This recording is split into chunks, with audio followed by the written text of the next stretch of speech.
Bom dia, pessoal. Tudo bem? Hoje nós vamos falar um pouquinho na aula, então, sobre RQE, que é o Registro de Qualificação de Especialista, né? Talvez a maior parte já conheça, mas como a gente tem alguns estudantes que nos seguem, eu vou comentar um pouquinho agora de início o que é e por que existe isso, tá? E se forem surgindo dúvidas aí, vocês vão mandando no chat que eu vou respondendo, tá bom? Então, assim, gente, o registro de qualificação de especialista, ele é uma ferramenta, né, um registro do CRM, para que tenha algum controle sobre quem se anuncia como especialista, né? Tem algum controle de se de fato aquele profissional é ou não um especialista, tá? Então, como é que funciona? O médico faz a residência, né? Ou ele faz uma pós-graduação, uma outra formação, e ele vai prestar a prova de título de especialista. Para prestar a prova de título de especialista, existem alguns critérios, né? Que as sociedades brasileiras é que definem. Então, a Associação Brasileira de Psiquiatria é que define os critérios que o médico precisa ter para poder prestar a prova de psiquiatria. A Sociedade Brasileira de Dermatologia é que define os critérios para o médico prestar a prova de dermatologia. Então, se o candidato, né, se o médico candidato, ele preenche os critérios, ele presta a prova, e aí, uma vez que ele prestou a prova e ele passou, ele tem que mandar essa aprovação para o CRM para poder registrar, então, a especialidade dele. Qual é a relevância disso para a prática do médico? Nenhuma. Para atender, não faz diferença nenhuma, tá? Ele pode atender sem ter nem terminado a formação dele, sem ter especialização nenhuma, qualquer área, tá? Isso é assim, né? Para você atender qualquer coisa na medicina, você precisa ser médico, ok? Então, para prática clínica, nenhuma. Para a prática da vida mesmo, burocrática aí do médico, tem uma implicação bem importante, que é a divulgação da especialidade. Então, o CRM, né, o Código de Ética, ele veda o médico divulgar a especialidade se ele não tiver esse registro de qualificação de especialista no CRM. Então, mesmo que o médico tenha sido aprovado na prova de título, se ele não registrou isso no CRM e ele se anunciou como especialista em alguma área, ele pode sofrer aí advertência e até um processo ético profissional dentro do CRM, tá? Então, isso é como funciona essa questão aí de ter ou não a especialidade.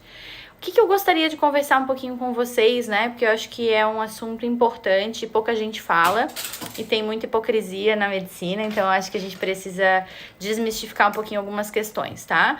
Não tem vaga de residência para todos os médicos, isso é um fato, tá bom? Então, se vocês acessarem a demografia médica de 2020, o estudo ali, né, estatístico dos médicos, vocês vão ver que tem alguns gráficos que mostram, assim, número de inscrições do CRM de médicos novos anuais, tá?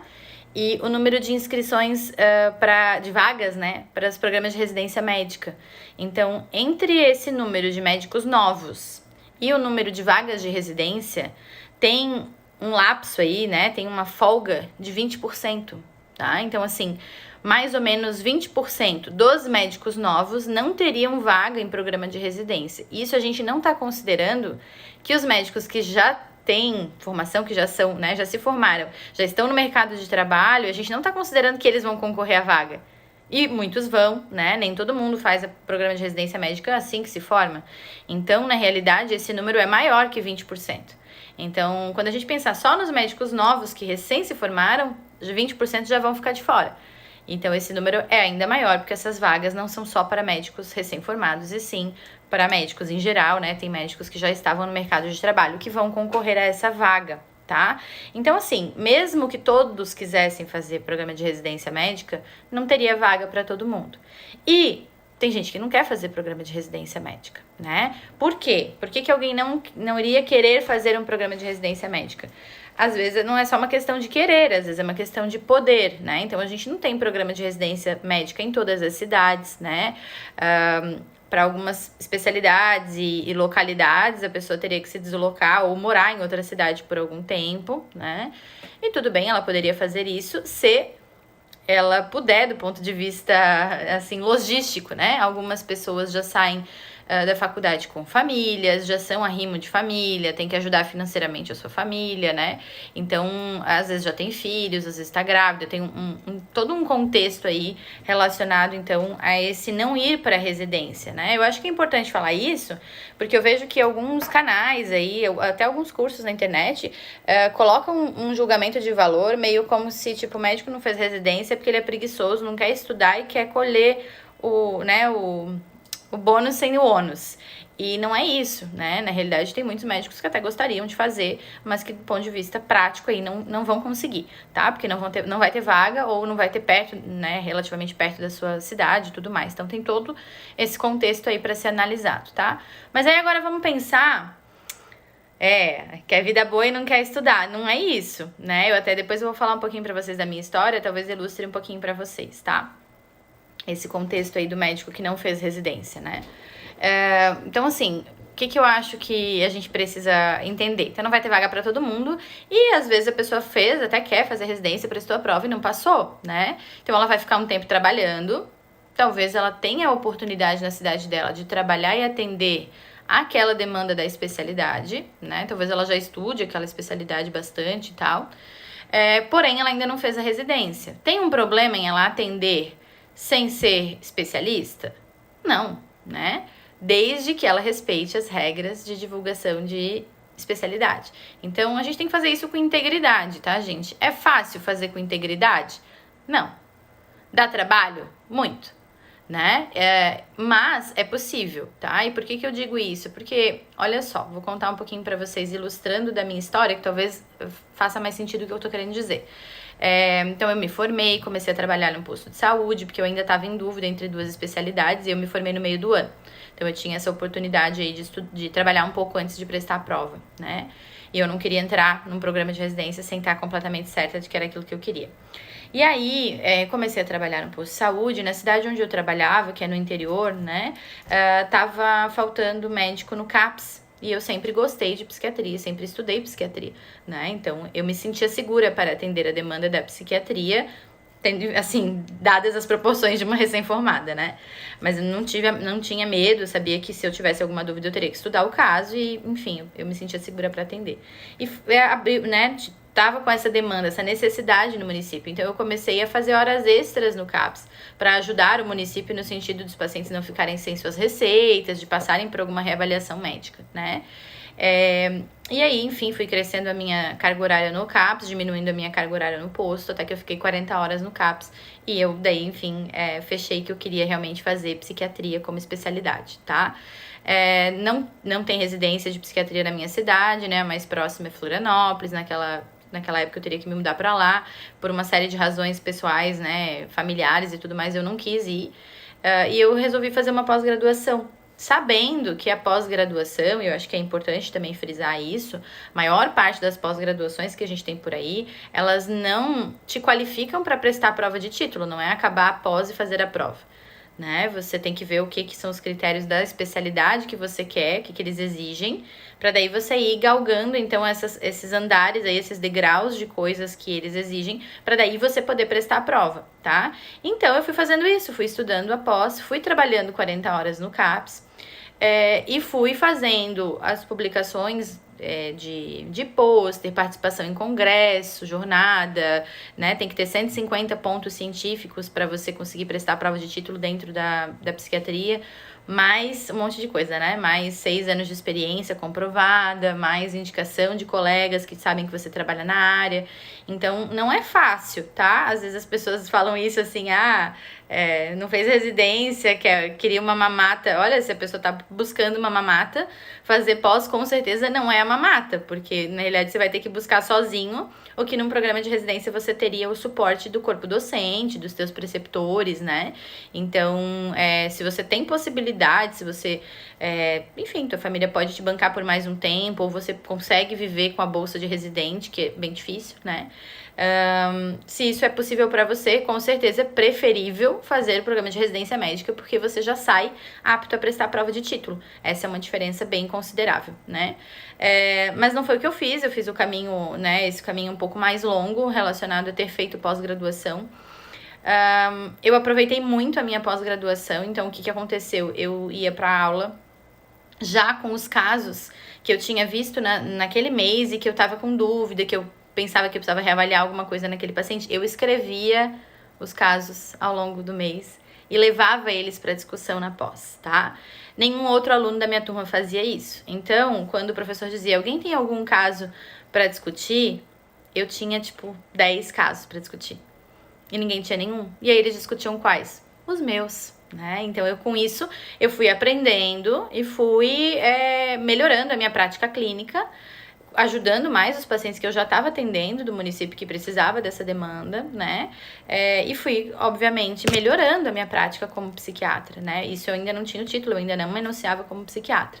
Nessa época, eu já tinha consultório. E aí, gente, não é fácil você abrir o consultório e não poder anunciar. É bem chato, na realidade, porque você fica num limbo. Nem bem, eu atendia a demanda de clínica geral no meu consultório. No meu consultório eu atendia só psiquiatria. Mas eu não podia botar psiquiatra, psiquiatria, saúde mental, doenças do cérebro, nada disso pode, e eu nunca fiz isso, tá? Então, eu acho que é bem importante que vocês façam isso com integridade, não dá pra dar migué, né? Enfim, se você optar por esse caminho antiético, saiba que você tem sim a possibilidade de ser penalizado pelo Conselho Regional de Medicina, né? E os colegas denunciam porque eles não querem, né? Eles acham que é errado e de fato, não é o que prega, não é o que tá escrito no nosso código de ética, tá? E assim, uma coisa que eu pensava muito também é que é preferível você fazer isso de uma forma íntegra, porque os colegas estão te vendo, eles estão assistindo a tua jornada, né? Então, se você faz isso de uma maneira íntegra, quando você tiver o título, eles vão pensar o quê? Ah, beleza, agora ela chegou lá, né? Ela foi até que ela chegou. Eles não vão pensar, essa aí é aquela médica que ficou enrolando, que dava migué, que se anunciava tal coisa e não era, né? Então, acho que a gente tem que ter esse cuidado. Por que a gente tem que ter esse cuidado também com os colegas? Pelo networking, né, gente? Muitos pacientes vêm indicados, encaminhados. Atualmente mesmo é uma coisa que eu tenho feito, eu tenho deixado de atender, como minha agenda já tá bem cheia, eu tô deixando de atender crianças, né? Antigamente não tinha psiquiatra da infância aqui em Itajaí, hoje em dia já tem vários. Então eu tô deixando de atender e tô encaminhando para os especialistas em infância. Um psiquiatra encaminhando para outro psiquiatra, tá? Então, eu encaminho para quem? Para aqueles colegas que eu respeito, né? Que eu reconheço a jornada deles como legal, como pessoas éticas e capazes de ajudar esses pacientes, né? Então, acho que isso é importante, tá bom? Deixa eu ver o que mais que eu anotei aqui. Falei para vocês dos dados da demografia, né? Uma coisa que eu acho que é interessante, apesar de não ser fácil, como eu falei, abrir o consultório sem ter o RQE, não é impossível, né? E como que os pacientes vão chegar em mim se eu não tenho a especialidade e eu não anuncio a especialidade? Por indicação, né? Por encaminhamento. Então, assim, o que você tem a seu favor? Primeiro, você tem que entender que você é médico, você não está exercendo ilegalmente a medicina. Você tem direito de atender o que você se sente seguro para atender e você vai responder eticamente, civilmente, pelos seus atos, né? Então, é claro, gente, se você tá no primeiro mês da pós-graduação, você não entende nada daquela especialidade, não abra um consultório para atender especialidade, porque você não vai conseguir, né? Você vai correr risco de errar, de fazer coisas que não são legais para o tratamento dos seus pacientes. Você não vai ajudar ninguém assim, né? Agora, se você se sente seguro, você tem estudado bastante, você sabe que você é responsável com relação a isso, você pode sim atender especialidade, né? Desde que você respeite essas regras de publicidade médica, tá? Então, assim, o que eu recomendo, né? O que eu acho que seria bacana, não fica esperando para abrir consultório. Abre o consultório e vai vendo, né? Esse negócio que eu tô falando, abre o consultório, não precisa ser necessariamente seu, e num primeiro momento é até bom que não seja, para você não ter que arcar com os custos de um consultório, secretária, luz, telefone, se você não sabe se você vai ter pacientes e nem vai poder anunciar, né? Então, de repente, alocar horários em alguma clínica, tá? Porque tendo esse networking, você vai conseguindo que as pessoas encaminhem para você, né? E eu acho que não tem problema nenhum você falar, afinal de contas, ninguém nasce pronto, as pessoas às vezes estão no meio da sua jornada, né? Você falar pro colega, né? Olha, eu né, tô atendendo, sei lá, terças e quintas em tal lugar, a demanda da psiquiatria, eu não anuncio porque eu ainda não terminei a minha formação, mas se você tiver algum caso que achar que eu possa ajudar em alguma coisa, que eu possa contribuir, né? Muitas vezes o paciente, às vezes o colega tá com dificuldade de encaminhar para o psiquiatra porque tem fila de espera, porque não consegue atendimento, tem uma demanda reprimida do SUS, né? Então tem espaço para todo mundo, tá? Deixa eu ver aqui que tem comentário da doutora Dayana. E quando o paciente te perguntava, é estranho dizer, sou psiquiatra, mas não tenho RQE. Nunca passei, mas esse dia chegará. Vai chegar sim, Dayana. São bem poucos os pacientes que perguntam, tá? Mas eles perguntam, e é como eu tô falando, eu acho que isso passa mais por uma questão interna nossa de reconhecer o nosso lugar. Então, assim, você é uma médica muito boa, independente de você ter o RQE ou não, se você faz o melhor pelo teu paciente, né? Eu respondia de forma bem clara. Às vezes os pacientes me perguntavam por causa do carimbo. Porque assim, gente, não pode ir em lugar nenhum, tá? Você não pode escrever psiquiatra, psiquiatria, saúde mental, doenças da mente, nada disso, ou o que seria, né, parecido com isso em outras especialidades, né? Eu já vi alguns colegas botando assim, doenças da coluna, doenças reumáticas, não pode, ou você é reumatologista ou não, tá? E aí o CRM orienta que você escreva médico, né? Fulano de tal, doutora Andréa Nolli, médica, era assim que era o meu carimbo. Então, às vezes, alguns pacientes me perguntavam assim, por que o teu carimbo não tá escrito psiquiatra? E aí eu explicava, né? Porque eu terminei já a especialização, né? A pós-graduação, mas para a Associação Brasileira de Psiquiatria, permitir que a gente preste uma prova, tem toda uma série de critérios, e eu ainda não completei, porque eu ainda não tenho tantos anos de experiência, porque eu era nova, né? Eu era recém-formada, na realidade. Então, quando eu tiver tantos anos, daí eu vou poder prestar a prova, e aí vai ter. E tudo bem, nunca teve nenhum desenrolar negativo nesse sentido, né? Teve algumas situações chatas com relação a preenchimento daqueles LME, sabe? Que é pra Secretaria Estadual, para requisitar medicamentos de alto custo. E aí também eu fiz uma justificativa, preenchi, carimbei e assinei sem ser especialista, né? E fiz uma cartinha para a Secretaria de Saúde do Estado dizendo que eu estava acompanhando aquele paciente, que o diagnóstico era tal, que ele tinha tal e tal sintoma, que ele estava grave, que ele não tinha condições financeiras, que ele, no município estava sem médico no nosso CAPS, e isso é verdade, eles sabiam, né? E que eles não colocassem, né, o RQE como uma solicitação para esse paciente, porque ele ficaria anos sem esse tratamento e isso ia implicar num prognóstico pior, né? E o paciente conseguiu o remédio. Então, acho que assim, dá trabalho? Dá. É muito mais fácil fazer residência rapidamente, ter o título, com certeza, tá? Mas assim, não é pra todo mundo, né? Algumas pessoas não vão pra residência, e é isso que eu tô falando. Não é porque você não foi pra residência que você é preguiçosa, uma médica pior, ou sei lá, né? Acho que é uma questão aí de competição de mercado, né? E, infelizmente, a medicina tá indo por esse caminho, né? Os colegas estão ficando cada vez mais cruéis uns com os outros, porque, não fez uma jornada igual a minha, então não presta. Eu não concordo, tá? Tinha muita gente fazendo pós que era ruim, pobre do ponto de vista clínico, fazendo comigo? Tinha, mas também tinham colegas muito bons. Eu conheço colegas que fazem uma psiquiatria muito ruim e fizeram residência? Conheço, vários, né? Então, assim, não acho que é instituição, né? E, claro, eu tô falando isso pra psiquiatria. Aí, algumas outras especialidades eu questiono, tá? Por exemplo, assim, cirurgia, né? Como é que a pessoa vai testar, treinar a cirurgia sem ter feito horas de treinamento cirúrgico com o preceptor? Eu acho bem difícil, né? Na psiquiatria, como eu tinha em paralelo muitas horas de CAP semanais, eu não senti falta dessa parte, né? Agora, para algumas áreas eu acho que é um pouco temerário, tem que posicionar, pensar bem um pouco sobre isso, né? Deixa eu achar aqui que tem perguntas de vocês. Você sabe se os pacientes conseguem ressarcimento do convênio, mesmo consultando com um médico e não com um psiquiatra? Acho pouco provável, tá, Dayana? Eu acho pouco provável, porque normalmente para conseguir o reembolso do convênio, eles têm que dizer que o convênio não tem aquela especialidade ou não tinha, né, num curto período, e por isso que eles consultaram particular e pediram reembolso. Daí eles consultaram particular com um especialista que o convênio não ofereceu, né? Se for com um clínico, o convênio vai argumentar que eles têm clínico, que podia ter sido com um clínico deles. Eu acho que pouco provável que vai conseguir. Você acha que já perdeu... Deixa eu só ver as perguntinhas aqui. Você acha que já perdeu a oportunidade de emprego por ter feito pós ao invés de residência?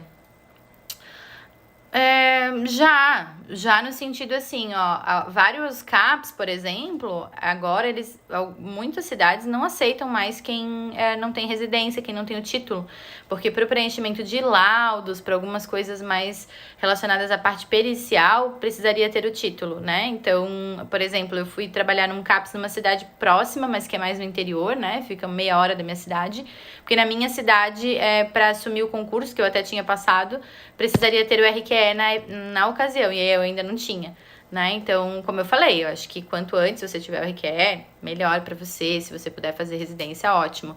Mas se você já decidiu que não vai rolar, que não é pra você, por N questões, né? É possível você fazer pós e você ter o título, né? E assim, eu fiquei muitos anos trabalhando com consultório cheio sem ter o título, né? Isso, assim, coisas que você vai... Como é que você vai conseguir isso sem ter o título, né? Ainda. E veja, eu tô colocando isso, gente, não é para estimular que vocês larguem mão, que parem de estudar, que não vão fazer a prova de título, pelo contrário, né? Eu acho que quanto antes tiver o título, melhor. Mas assim, se o seu objetivo é o título, e isso vai demorar certo tempo, né? Na psiquiatria você tem que ter 6 anos comprovados de prática, então vai demorar pelo menos 6 anos se você não fizer residência, tá? Nesse período você pode atender a especialidade. É isso que eu quero dizer. Você não precisa parar de atender ou não atender a demanda. Então vou atender só clínica geral porque eu ainda não tenho título. Se você se sente preparado para atender psiquiatria, já vai para psiquiatria, né? Só que aí você vai ter que ter esse cuidado. Então, por exemplo, alguns convênios aceitam que você não tenha o título, mas eles não te anunciam como especialista. Então você vai precisar desse networking, procurar os outros médicos que aceitam esse convênio e falar: olha, eu tô atendendo por tal convênio, mas eu não tô lá no hall dos psiquiatras porque ainda não veio meu RQE, ainda não fiz a prova, né? Você vai ter que ser íntegro com relação a isso, né? E como eu falei, eu nunca tive essa resistência, até porque o que eu percebo, né? Os pacientes querem saber se você sabe resolver o problema deles, se você vai prestar o atendimento, né, e o acompanhamento necessário. Isso é um primeiro ponto, assim, né? Muito raro um paciente vir te questionar sobre currículo, como eu comentei. A qualidade do atendimento é o grande diferencial, porque, na realidade, os pacientes querem serem bem atendidos e saberem que eles não estão sozinhos com os perrengues deles, né? Então, com título ou sem título, a qualidade do atendimento é que vai mandar. Então, assim, já aconteceu de eu atender por algum tempo o paciente e depois de um tempo que ele se tocou que não tinha nada descrito psiquiatra e que ele foi encaminhado para mim para essa demanda e dele me perguntar, né? Não tá psiquiatra, mas a gente não tá fazendo acompanhamento psiquiátrico e tal. Sempre expliquei de uma forma muito clara, assim, sim, com certeza, né, eu não coloco porque é uma regra do CRM, vou poder colocar um dia, mas ainda não dá e tal, mas com certeza teu tratamento tá sendo feito da melhor forma possível, e claro, se você quiser uma segunda opinião de um colega que tenha o título, posso te encaminhar, e o paciente não, né, imagina, eu tô muito bem, melhorei, confio muito em você, no teu trabalho, então é uma relação, né, a gente vai construindo essa relação com o tempo e mostrando a qualidade do acompanhamento, né? De estar comprometido com aquele paciente. Uma outra questão é você estar no Google Meu Negócio, né? A gente falou de marketing ontem. Tá cadastrado teu consultório em algum lugar, independente de você escrever especialidade, mas de você escrever lá, né, doutora Andréa Nolli, seu endereço, o telefone da clínica, porque muitas vezes o colega te indica, ele nem precisa falar que você é psiquiatra, se no contexto do encaminhamento ele explicou isso pro paciente, né? Então você acaba dependendo bastante, eu acho, dessa rede aí de encaminhamentos, né? Imagina, Guste deve ser Gustavo, né? Imagina, Gustavo, que bom que você tá aí conosco pra gente conversar um pouquinho, que é um assunto que gera bastante dúvida. E como tem muito julgamento de valor nas coisas que a gente vê na internet, às vezes a gente fica temerário, né? Eu vou fazer isso, mas será que eu vou ser um médico bom? Será que eu vou ser, né, julgado? E o julgamento dos colegas sempre vai acontecer, né? E é uma besteira, porque assim, quando eu consegui, né, o título e tal, hoje em dia tenho o RQE, então... Ontem, quando a gente botou a propaganda da live, já veio umas mensagens de alguns colegas, assim, né? Tem que procurar ter a formação correta. Claro, com certeza, né? Eu tenho meu RQE, o Everson também tem o dele. A gente é muito a favor aí da educação clássica, né? Que você estude, que você busque se diferenciar, que você siga sempre estudando. Mas é louco, porque na realidade o colega que faz pós, muitas vezes é justamente porque ele não quer parar de estudar que ele fez a pós. Porque ele não podia fazer residência, ele podia não ter feito nada, né? Então, assim, ele foi buscar. E o que eu quis dizer pra vocês nesse sentido, que não é um caminho mais rápido, mais curto, nem mais fácil, é justamente por isso. Porque você vai ter que se diferenciar tanto que você consiga a carta dos colegas porque te reconhecem como um bom médico. Você vai ter que fazer muitas horas de congresso, de jornada e tal, pra provar que você realmente atua na área, né? E acho que isso é uma forma de qualificar mesmo o médico, pensando que, assim, A pós-graduação, ela é autorizada pelo MEC, né? Então, eu acho assim, se a gente, enquanto classe médica, a gente entender que algumas especialidades após não prepara esse médico para atender, a gente tem que dar um jeito de fechar as pós, né? Agora, se a pós está autorizada pelo MEC, você tem o poder, o direito de fazer esse curso e depois preencher critérios para prestar a prova de título, é uma opção, tá? E é uma opção boa para algumas pessoas, não para todo mundo, mas para algumas pessoas é uma ótima opção, né? A gente já atendeu alguns alunos e alunos da mentoria também, que passaram por isso, que se sentiam assim, como se sentisse menosprezado por ter feito pós, pensando no convívio com outros colegas, né? E que depois de um tempo isso acabou, né? Eu lembro quando eu consegui o RQE, né? Que eu consegui prestar a prova, ser aprovada e tudo mais. Eu lembro que, assim, é ridículo, né? Porque eu fiz a prova sei lá, numa quarta, né? E aí, dali um tempo eu tava com um título na mão. Então, naquele mês anterior, eu não prestava pros meus colegas. Aí, no mês seguinte, agora eu presto. Entende? Ou você é um bom médico ou você não é. Não é o papel, né? Esse papel escrito, título de especialista, que te torna ou não uma boa médica, né? Um bom médico. Então, confie em você, estude, se especialize, busque o título, acho que é ótimo. Porém, não fica parado esperando, meu Deus, agora o título vai demorar não sei quantos anos, então eu vou ter que ficar para sempre no pronto-socorro. Se você não gosta, se você se sente seguro, se você está estudando, se você está comprometido, abre o consultório, faz uma boa rede, um bom networking para encaminhar para você. E é isso, demanda tem para todo mundo, tá? Eu acho que quem tem muito medo de concorrência é porque não tem segurança no seu produto, né? E o nosso produto é o trabalho que a gente oferece, tá? Então, assim, o que eu vejo dos colegas que se preocupam muito com a concorrência, quem tá chegando, ai meu Deus, agora todo mundo fez pós, não sei o que lá, eu acho que é quem tá com a agenda vazia, né? Não, só pode ser. Porque o que eu vejo dos bons profissionais é que a agenda de todo mundo tá cheia, tá para daqui 2, 3 meses. E quem precisa para hoje, né? Como é que faz? Então, assim, com certeza a pessoa que tá com um familiar em surto psicótico, ela prefere levar no médico que tá fazendo pós-graduação e gosta de psiquiatria e tá interessado no assunto, do que levar esse paciente para um médico qualquer ou deixar ele sem atendimento, né? Então, assim, lembrem-se disso, tá? Você pode atender sem ter o RQE, desde que você se sinta seguro, que você respeite as regras de publicidade. Você não vai ser antiético de atender sem o RQE, desde que você se sinta seguro e que você respeite as regras de publicidade, né? Você não precisa ficar atendendo só como clínico se você já está avançando teus estudos nessa outra área, nessa especialidade. Eu falei da psiquiatria porque é a minha, mas poderia ser qualquer outra, né? E o seu consultório não necessariamente só vai deslanchar depois que você tiver RQE. A gente tem muitos alunos que não têm ainda o RQE, mas que estão terminando a pós-graduação e que já estão na área há bastante tempo, que estão com o consultório bem movimentado, indo, né, relativamente bem. É óbvio que com o título e a possibilidade de usar o anúncio no marketing, é óbvio que com o RQE vai dar uma grande deslanchada. Mas não é isso que vai pautar o teu sucesso, não. É a qualidade do seu atendimento, tá? Daiana tá colocando aqui, submundo da medicina, muita terapia pra melhorar. É bem isso, assim, né? Que às vezes as pessoas falam de um jeito dos colegas, parece que a pessoa, meu Deus, ele é sei lá, um açougueiro e tá dizendo que é psiquiatra. Não, gente, né? A pessoa é médica, deixa ela. Se ela se sente segura, se ela fizer alguma coisa errada, ela responde pro conselho. A gente não tá solto no mundo, né? Então, eu acho que tem essa preocupação muito relacionada à concorrência, né? E é uma coisa tão da concorrência que é uma coisa atual, né?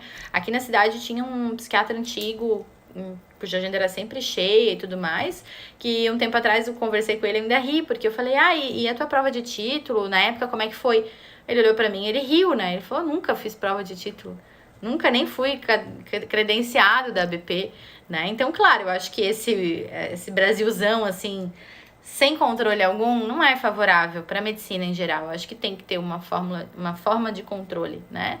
Mas, como eu falei, as coisas têm que ser coerentes, né? Ou a gente libera as pós e aceita as provas de título com seus critérios e coloca todo mundo no mesmo nível, né? Ou a gente proíbe as pós, porque deixar os médicos fazerem a pós e depois ele não pode prestar prova de título. Enfim, tem um contrassenso aí, né? E, claro, tem uma força mercadológica aí, né? Algo para não E até entendo, né, para que não seja tão fácil assim ser especialista, porque aí tira a importância, então, daqueles que fizeram um processo mais árduo, né, com mais carga horária, de repente, né. Acho que é com mais carga horária, porque eu não acho que é mais árduo, eu acho que é bem elas por elas ali.